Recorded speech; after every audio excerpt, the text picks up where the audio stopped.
Yeah. I am here with Elvis at the ID Cooling booth. Welcome to Machines and More. We're just going to take a quick look. A lot of these items are already launched. Yes. But we did not check them all out on the channel, so this would be a good opportunity to kind of see what's available here. One thing that's really cool about ID Cooling is that they do a lot of low-profile coolers that'd be perfect for sandwich-style cases, like in the T1B2 or Fractal Terra.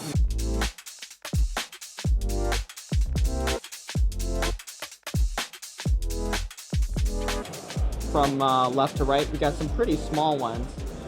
Yes, ID Cooling make a full range of the low profile coolers. Yes. 47. Yeah. This one's interesting because it's kind of like the IS55. Direct touch. It's, Direct touch, and the heatsink is small.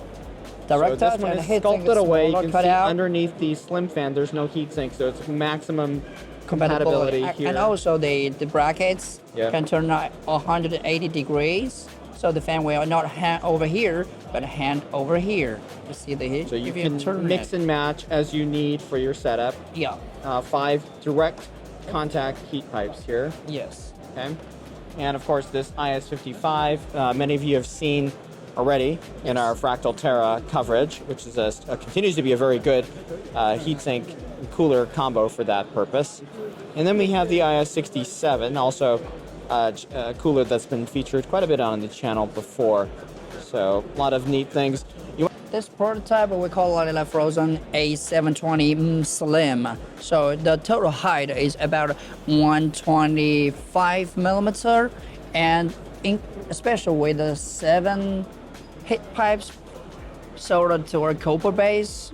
Yeah, and we got 2 dual heatsinks with 4 70-25 millimeter fans for the maximum performance. And the TTP we tested for the moment is about 220 watts.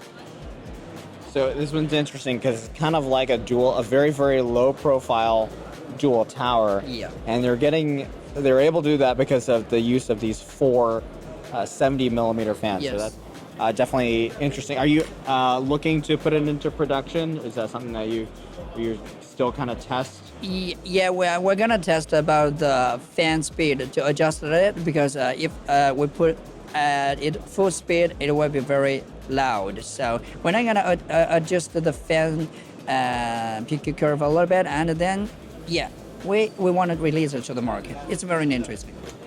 And there will be many applications for this one too, I'm sure. 100 ARGB version. Also, we have a pure black version released them already, so on Amazon. So it's like 125 millimeter tall, and should be. If I call it IDX, you can. It certainly serves the purpose at 125 millimeters tall. Yes. And what's the pricing on this one? The retail price for this one now should be $35 with the ARGB version, and $29 for the pure black. Thanks for joining us here. It's just a treat to come see all the stuff that ID Cooling has. A big thanks to Elvis again, and please make sure you subscribe, give a like, and thanks for joining us here. Yeah, thank you, Machines and More, and please do subscribe. Thank you.